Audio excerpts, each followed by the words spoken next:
안녕하세요.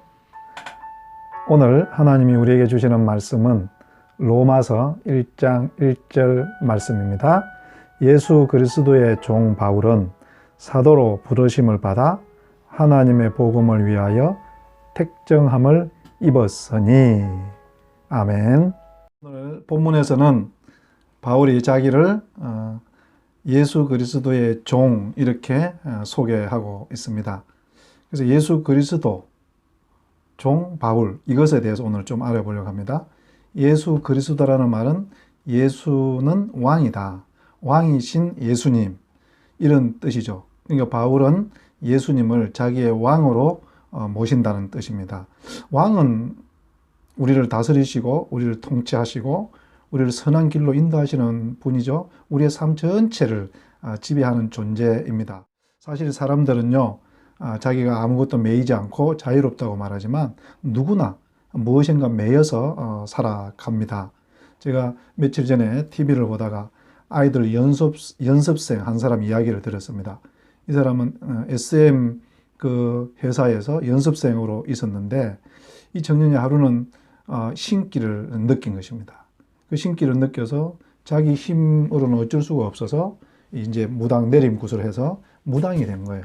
그 무당이 되고 나서는 부모님으로부터 이별해야 되고 형제 자매들로부터도 다 떨어져서 혼자서 그 작은 방에 이상한 그림들이 막 그려져 있고 무당 복장을 하고 그렇게 살아가는 그 이야기였습니다. 제가 그걸 보면서 너무 마음이 안타까웠는데요. 여러분, 그 청년은 그 잡신에 매여서 잡신이 주인이 되어서 그 잡신이 시키는 대로 살아가는 것이죠. 또 여러분, 이 세상에는 여러 가지 그 가치들에 의해서 매여 있는 사람들도 있고요. 특별히 돈에 매여서 살아가는 사람들이 얼마나 많습니까? 우리 성경에도 보면 이 아합이라는 사람이 그런 사람 중에 한 사람 아닙니까? 그는 왕이었습니다. 북이스라엘 왕이었고요. 또 북이스라엘에 큰 대도시를 만들었고 왕궁을 세우고 났죠. 그 왕궁을 세우고 난 뒤에 보니 자그마한 이 나봇의 포도원이 있는 것이에요. 근데 그것이 욕심이 났습니다. 그래서 나봇에게 그걸 팔려고 해도 이것은 조상이 내려준 거니 내가 팔 수가 없습니다. 그러면은 참 칭찬해주고 끝이 나야 될 텐데 이 나봇의 포도밭을 뺏기 위해서 이세벨을 동원해서 이세벨은 이제 그 나봇을 부활을 시켜서 죽이고는 그 포도원을까지 뺏어가는, 여러분, 천하를 다 가진 그 아합이 작은 그 농부 나합의 그 포도원을 뺏으려고 사람을 죽여버리는, 이 아합은 왕이었지만요, 백성들의 왕이 아니라 돈이 왕이었고 돈이 그의 인생을 사로잡아가는, 돈에 매여서 죽는 그런 인생이 되어버린 것입니다. 여러분, 누구나요 이런 것에 매여서 살아갑니다. 뭐 권력에 매여서 살아가는 사람이 있고요, 자기 이름을 내기 위해서 그렇게 한평생을 그냥 쫓아가다가 망해버리는 그런 인생들도 많이 있죠. 근데 오늘 사도 바울은 예수 그리스도의 종 바울 이렇게 말씀함을 해서 바울은 이제 나는 이제 예수님을 나의 왕으로, 그리고 내 인생은 예수님에 의해서 이끌려 간다라는 것을 고백하는 것이죠. 실제로 바울의 이 삶이 그러지 않습니까? 예수님을 만나기 전과 이후의 삶. 그 이전에는 유대 율법주의가 바울의 왕이었죠. 그래서 그것을 따라서 사람을 죽이는 일을 마다하지 않았습니다. 근데 예수님이 왕이 되고 난 뒤에 바울의 삶은 완전히 달라졌죠. 그는 이제 예수님을 전하면서 죽어가는 생명들, 귀신 들린 자들, 병든 자들을 살려내는 이런 삶이 됩니다. 여러분, 우리가 예수님을 왕으로 고백하고 예수님 당신이 나의 왕입니다, 당신이 나의 주인이십니다, 이렇게 고백할 때 바울의 인생처럼 이렇게 변화될 줄로 믿습니다. 또 여러분, 우리가 한 가지 깊이 생각해 봐야 될 것은 예수 그리스도의 종, 우리가 종이라고 그럴 때요, 이게 좀 오해가 있을 수 있는 것 같아요. 마치 로마 시대 노예 같은 존재, 또 인도의 그 네 계급 중에서 이 마지막에 있는 슈드라 계층 같은, 그런 사람인데 사람이 아니라 짐승 취급을 당하면서 짐승같이 살아가는, 여러분, 바울이 자기 자신을 예수 그리스도 왕이신 예수님의 종할 때 슈드라나 로마 시대의 이 노예 같은 그런 존재로 말하고 있는 것은 아닙니다. 오히려 이것은요, 왕이신 예수님의 특별한 심부름을 받은 사람, 그러니까 특사, 이런 존재가 되는 것이죠.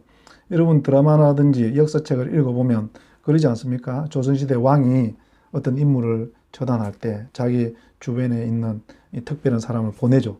그리고 그 사람이 높은 빚을 가지고 있을지라도 그 집에 가서 어명이요 하면 그 집의 주인은 아무리 높은 간직이 있을지라도 버선발로 뛰어나와서 문을 열고 그 사람 앞에 머리를 엎조리고 어명을 받들겠나이다. 이렇게 하면서 임금의 명령을 받아서 사약을 받아 마시고 죽든지 뭐 순종을 하든지 이런 일들이 일어나지 않습니까? 마치 예수 그리스도의 종 바울, 왕이신 예수님의 특사 바울 이런 뜻이 되는 것이죠.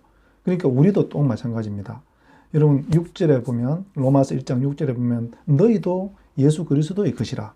여러분 우리도 사도 바울과 똑같이 예수님이 우리의 왕이시고 우리는 그의 특별한 심부름꾼이라는 것입니다. 그러니까 우리는 정말 존귀한 자들인 거죠. 이 세상에 살면서 어떤 잡신에 매일 것도 아니고요. 돈에 매이는 것도 아니고 권력에 매이는 것도 아니고 오직 예수님이 우리 삶의 주인이 되어서 예수님께서 명하신 그 사람을 살리는 일을 하는 것이 우리의 이 정체성이고 우리의 존재 이유가 되는 것입니다.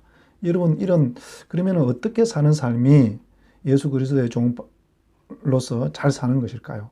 그것은 저는 아브라함의 종 엘리에셀의 삶을 통해서 우리가 배울 수 있다고 생각을 합니다. 엘리에셀이 아브라함의 아들 이삭의 아내를 찾으러 가지 않습니까? 그 갔을 때 그가 어떤 기도를 합니까? 우리 주인 집에 이 며느리를 구해야 되는데 나그네뿐만 아니라 배고픈 낙타까지도 물을 마실 수 있는 그런 여인을 만나게 해 주십시오. 이렇게 기도하면서 이삭의 아내를 찾고 있지 않습니까? 여러분 이 엘리에셀의 기도는 아브라함의 마음에 얼마나 흡족한 그런 기도입니까?